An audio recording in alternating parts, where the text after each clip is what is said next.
and welcome to the Tiffin Dragon Football Radio Show. A little bit different this week. We're not on location at the Wall Street Pub and Grill. That's my fault. I want to go watch my son play in state soccer tournament action. So we are here in Coach Cris Reisert's office today, bringing you the program. So, Coach, how you doing today, bud? Doing awesome. It's a good reason to be here. Yeah. No wings tonight or anything. That's just all right. Just a Wednesday afternoon talking Dragon That's football. all right. We're excited for your son to have a great game tonight. So am I. So let's talk a little bit. Dragons, another road trip last week down to Kentucky Wesleyan College, and Dragons got a big victory down there. Talk a little bit about, it's always fun to go on the road and get a win. I bet the kids love it too, because it's a team building experience. Yeah, a lot of times we do like it. This is a little bit of a longer bus ride, so I don't know that there was as much love for the travel as some other weeks. But no, anytime you get a chance to go away as a group, as a unit, right, you do get a chance to bond, and there's less external forces, right? There's less things to do, and so there's more opportunities to really kind of get to know each other and continue to strengthen already what we feel like is a really committed and strong group. Well, Dragons played at the Kentucky Wesleyan Panthers this past Saturday down at Owensboro, Kentucky. I really liked the facility. I thought it was a pretty nice place where you guys got to play. Turf seemed like it was pretty nice. They've kept it in good shape. It was a nice small college atmosphere. Yeah. It really was. I liked it. The stands were kind of right on top of the stadium. I thought it was a cool place to play, and so I'm looking forward to when we can get one of those here in Tiffin. And how neat was it to see those Tiffin University track and field athletes show up? It was awesome as well. I say that all the time. I think the community at Tiffin is what makes Tiffin unique, right? And so for Coach Croy and the track program and the cross country program, right, to want to come and be a part of our game and kind of prolong their trip to do that means a lot to our kids, and we hope to be able to pay them back for their support later on in the season. I thought it was fantastic that I went and stayed in Louisville that night, and I saw Coach Croy and his student athletes. I yelled at him, and I just saw Coach Croy a little bit ago, and I said, "Hey, did you hear me yell at you?" He goes, "That was you." Yeah. Racking my head trying to figure out who that was since Saturday. So it was really cool. You had to see those Dragons show up and support your kids, and like you said, it's really neat. On a campus like this, you got to get that cross support between the sports because we have so many student athletes on this campus. You do, no doubt. Well, kind of a coming out party for Devin Butler on Saturday. He had a great game. You got the Dragons on the scoreboard first at the 12:53 mark. Dragons got down and scored right away. Devin Butler, a 28-yard pass from Nick Watson. The kick was good. A 3-play, 51-yard drive, taking 1:21 off the clock, and the Dragons strike first, and they struck early. Yeah, and what set that up, we ended up kicking the ball off first and got a quick turnover, right? Yep. And so we had Tyler Richardson had an interception on the second play of the game. Right. And got the ball back in good field position, and it was a 3-play drive, like you said, and had a good run from Jaquan, and then came back with another run, and then Devin obviously caught just a little quick out, made a guy miss, and took it to the house. And so Devin played really well. We felt like his time's been coming. He's last week he did some really good things, and then this week he continued kind of that upward trajectory that he's been on. I'm excited. Each week, each day, he gets better. And so I think it'd be a pivotal piece for us as we move forward and continue to kind of chase our best game. Well, the Dragons fans could look at the scoreboard and see the final scoreboard and think this is a game is all about the Dragon offense. But I think your defense set the tone right from that first drive. Yeah, I thought our defense played tremendous. We really felt like they set the tone, and in addition to not giving up points, they got off the field on third down. And so they maximized possessions for us on offense. I thought our special forces played well. Obviously we were up big at half, right?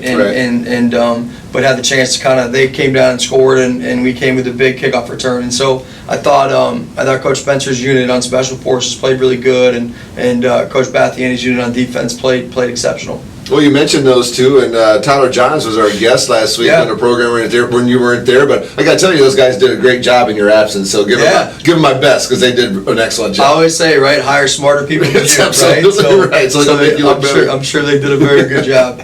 Well, Dragons strike again in the first quarter. It was Stanley Jackson, a 15-yard pass from Nick Watson, a 6-play, 41-yard drive, and the Dragons now up 14-0. Yeah, no, I think the good thing is there's a lot of scoring drives to talk about. There's a lot to talk about. Right? So it'll be a long show, but no, I think Stanley's continued playing good football, and he's been consistent. I think the cool thing about these last few weeks, right, is we have been able to put together some good wins, but I think how we've played is more indicative and more of what I'm proud of, right? We're still playing hard. We're still playing with energy, and I think bigger than that, how we've practiced, right? And we've practiced really good. We've practiced with energy. We've practiced with good effort, good attention to detail, and it's showing up on Saturday. And so I think each week, I think you're starting to see that, and our guys are starting to understand it too, that, you know, if you do what you're supposed to do in the week, then Saturday's fun. Absolutely. Well, we mentioned Devin, we mentioned Stanley. Talk a little bit about those two seasoned veterans coming into that wide receiver room, and what kind of dividends that's going to pay for the young men after Stanley and Devin are gone. They're underclassmen now as they get their turn to play. Yeah, I think as we're building our program, right, I think it's always good to have examples that you can point to for your young guys, right, of, hey, watch him do it, right? Watch him practice, watch him lift, watch him go to class every day, right? Watch him study when he's tired, right? Little things that as young guys, right, as coaches, we can talk about all the time, right? But when you have examples in whether it's receivers or quarterbacks or linemen or DBs or linebackers, right? When you have examples that are upperclassmen, you can point to and show the younger guys, hey, this is what we're talking about, and this is this in action, right? And then when you pair up with how the guys practice and how they prepare, right, and the type of men they are, and then you see them have success on Saturday, that's where the program really starts to be able to build. And it becomes, right, one of those self-fulfilling prophecies, right? You talk about it over and over again. They see it all the time, and then it just keeps happening. Right, yeah, like it's coming from a peer. They're seeing a peer do it. I mean, as a coach, you can tell them all you want, but sometimes seeing a peer do that really pays a dividend for them as well. Without a doubt. Well, Jaquan Hardy has had a fantastic year for the Dragons. Found the end zone for the third Dragon touchdown right before the end of the first quarter from 6 yards out. 6 plays, 52 yards off the on the field, minute 59 off the clock, and now you've had two different receivers find the end zone, and now you're running back Jaquan. We had a couple running backs have real nice days on Saturday. We did, yeah. Jaquan again obviously had a really good day, and Kyle had a really good day as well. Kyle was back. Kyle Brunson was back from the injury. He looked pretty good too. Looked good. No, it was good to have him back, and obviously, you know, with those two guys running the way they are, it makes us better. You know, and then throw in Khalid Crawford, who's done really good as our second back, and Marquette Dixon. And so I thought it was fun that, you know, even as we were playing our you know, perceived backups, right, that we were still able to move the football and have success both on offense and defense. And so we were laughing. I think it's a bit demoralizing when the third or fourth back that you have to tackle is running as hard and as physical as the guys that we have, and our linemen are wearing on you, and our D linemen are wearing on you, and it's a hard way to finish a game. Depth. It's a nice thing, isn't it? It is. Well, we just mentioned Kyle Brunson's name, and he gets himself in the end zone for the Dragons early in the second quarter, a 5-yard run, 5 plays, 54 yards, and the Dragons taking another 2.5 minutes off the clock, and now you have 4 different Dragons who have found the end zone. Yeah, no, I think being able to move the football around is something that's been a weapon for us. It's something that we believe in on offense. It's I think the more weapons you have at your disposal, the harder it is to stop everybody, right? Now having a quarterback. Yeah, no doubt. No doubt. So we like to be able to move the football around, and those guys, to their credit, when they've gotten the ball, they've done something with it, right? So it makes you more comfortable spreading it out. Right. Well, we talk about the wide receivers, the running backs, and the quarterbacks a lot, you know, when you talk about the offense, but your tight ends put in a lot of work as well. One of them found the end zone on Saturday. Let's talk about the group as a whole. They're big, they're fast, and sometimes they play a little mean. Yeah, no, they've done a great job.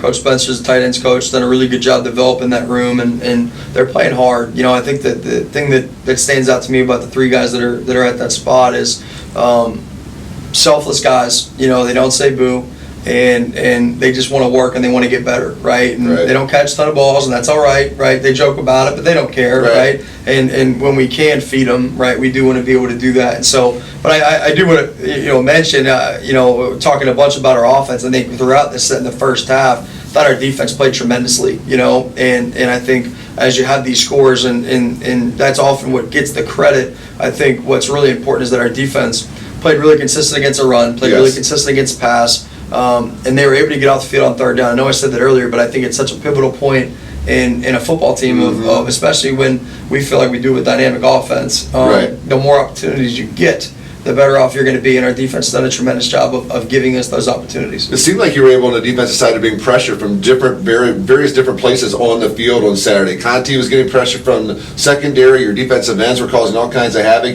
So you guys seemed like you were able to find ways to pressure from different points on the field and still kind of keep your base defense intact. Yeah, no doubt. No, Coach Bathiani and our defense staff's done a really good job of being multiple but being simple, and not overcomplicating things, but finding ways to create just a little bit of indecision in an offensive lineman and a quarterback and a running back, right? Anybody that may be involved in protection. I thought you were confusing their line a little bit as well. There's no doubt. There's no doubt. And so I think there was some good stuff he saw there from a scheme standpoint. But at the end of the day, right, like I always say as coaches, a scheme is about 5% of what really matters. Right. It's your players, it's them playing fast, it's them believing in the scheme and believing in the product and then being able to go and play really hard and do it successfully. I believe the tight end up on the end zone was that Spencer Moyer Spencer, that got in that time. Spencer, Spencer came in as a quarterback and made the transition to tight end and has been a soldier about it and really has worked hard and has become our starting tight end. Yeah, doing a fantastic job. We're helping with that running game as well. That's where a tight end does a heck of a job for you and doesn't get any much credit for that. No,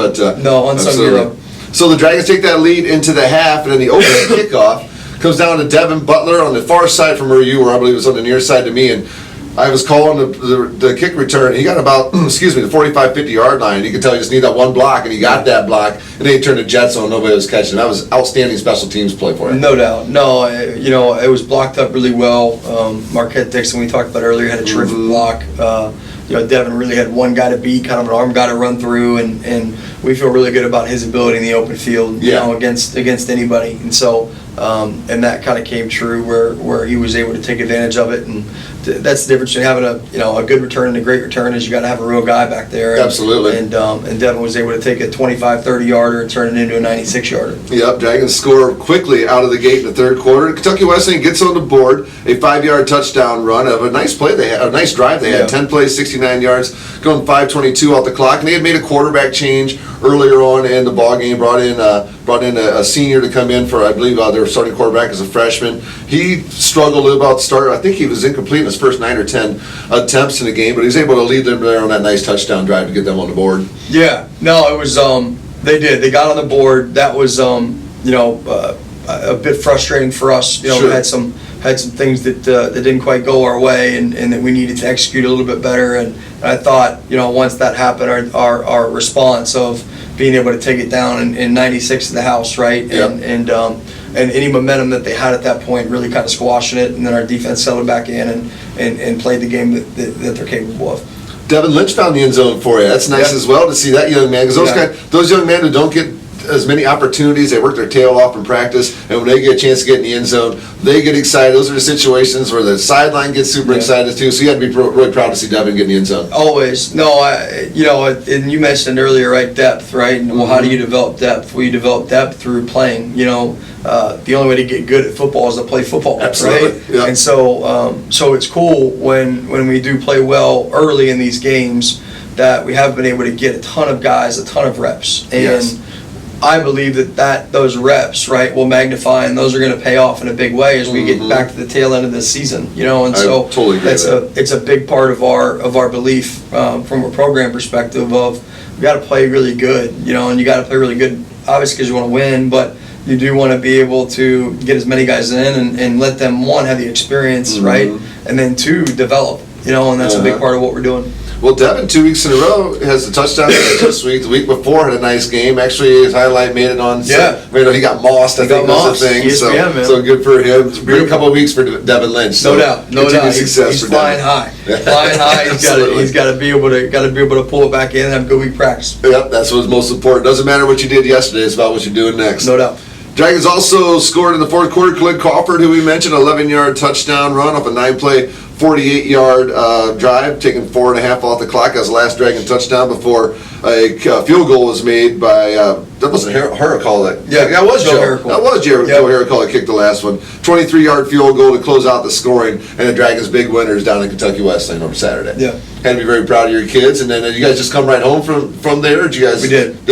No, very proud of the team. Thought they played hard. Thought they battled. I thought we kept our consistency. We kept our edge. And when you get up early in games, you always worry about kind of flummoxing your way through it. And I thought our guys really kind of kept the mental focus and and we're consistent with the approach, and so that was cool. But yeah, we come straight home, get a couple Chick-fil-A sandwiches, and hop on the bus, and we got back about 12:45. One thing I can say about Kentucky Wesleyan, I talked to their sports information department after the game, and I said, it feels like I'm saying freshman and sophomore for everybody. Yeah. He said they travel for seniors. Yeah. So if you're going to get Kentucky Wesleyan, you better give now. It's going to be a much improved football team over the next couple of years. Yeah, no doubt. And they've made improvement. They've you saw it on film. They're a much better team than they were last year. They got some good athletes. They've gotten better each week. And so I think that the light is certainly bright at the end of the tunnel. And just kind of getting through some growing pains, and I think they'll be a good team in our conference, and it'll make our conference better. Absolutely. Well, kids, happy to be home this weekend. Yeah, we are. Good to be back in Frost County. Got the Battlers coming into town. Alderson brought us coming into Tiffin for another huge GMAC game for Tiffin. And it's hard to believe that we got 4 more of those on Saturdays left on the schedule. So everyone is absolutely huge right now. Yeah. Tell us a little bit about Alderson brought us, what the fans can expect. Yeah, Alderson brought us a good football team. They have an explosive offense. More so than the last couple of weeks, they really believe in running the football, and so there's an emphasis there that they're really going to keep you honest with the run. They've got a senior quarterback that has had a lot of success in his career. Right. He's had really a great career, and so he's a guy that's dangerous. He runs the ball, can distribute the ball outside the perimeter, and does some good things. And so defensively, they schematically they're a challenge. They do some really good things. I think they're a team that can cause you some issues from what they do. They have some good players, but I think their scheme's really good and really sound, and so it's a challenge for us, and make sure that mentally, right, we're ready to go, and we can handle some of the scheme things they're going to throw at us, and that we're going to be prepared and able to adjust in a quick and efficient manner. You mentioned the mental aspect of the game, and everybody, you get to this point, people are banged up physically. Becomes a challenge at this point just because of the physical nature of the football season. But talk a little bit about how you keep the kids mentally in tune with what you're doing, because I'm sure mentally you can get a little strained just as you can physically being a young student athlete. No, there's no doubt. If I had the perfect answer, I'd bottle it and sell it, Sure. right? And so for us, it's mostly about really just trying to have a really short-term focus, and just get better today, and I know it's kind of a cliche, but for us, it's let's go 1-0 this week. And how do you do that? We have a great Monday, a great Tuesday, a great Wednesday, a great Thursday, a great Friday, and then you play well on Saturday. Yep. And so if we can practice well during the week, then the rest takes care of itself. And my wife always asks me, how'd you practice, right? Because she knows how much it matters, right? And so if it's a bad practice, you probably tell, right, that I'm huffing and puffing. Right. But it's just so important, right? And I think that the only way you can practice well is if you have great energy and you have a passion for it, right? Like anything in life, like you want to be good at something, you got a passion for it, right? And so you got to have great energy and passion to practice. And so our mindset is let's just bring juice and energy and let's have a great day. Right. And then we'll worry about the next day. We'll worry about yesterday never, because it's never, and we learn from it, and now we move on. Absolutely. Well, you're past halfway point of your first year as a head coach this level. What have you learned about yourself so far? That's a good question. I've learned to stay true, right, to what we believe and how we want to do certain things. It's like I tell our team a lot. I think you only get one chance, right, as a head coach, right, whether you're 80 or 20, right, to have a program that you're proud of, right? And so that's always in the back of my mind of making sure that we do things the right way and we do them with class, and that we're doing everything in our power to develop men of character and to develop men, right? And a cool, that's what it is more than anything, developing young men. And a cool side piece of that is we're winning some football games, and so I think that if we continue to focus on development and focus on relationships and caring about our young guys and loving our young guys and wanting what's best for them and them working hard and playing hard and being able to reciprocate that will be okay. And so what I've learned most is probably stay the course, and keep doing what you're doing and believe in what we're trying to get done, which we all do, and make it happen. Well, you mentioned you're proud of your young man. We're proud of your young men as well here on the Tiffin University campus. So what are you going to do with your Wednesday night now? You got a little extra family time you get to enjoy? I'm going to go wrestle my little guy and hold my babe and go spend some time with my wife. So it'll be a good Wednesday night. Well, I appreciate you taking allowing me the opportunity to go watch my son play tonight. Heck yeah, we'll be back there next week at the Wall Street. So I do really appreciate it, man. I'm going to go watch myself some high school state tournament soccer tonight, and it's always a pleasure getting a chance to talk to you. Let's do it again next week. Awesome. Thanks so much. All right. Dragons, this Saturday, 1 o'clock. You can catch it live on the radio at WTUD, TUDragonradio.com, as well as the radio at Coast Country 100.9 on your FM dial. And make sure you find the link on the athletic page to our live video broadcast as part of the GMAC network. For Coach Cris Reisert, I'm Russ Snyder. Have a great Wednesday, everybody. We'll catch you next time. And as always, go Dragons.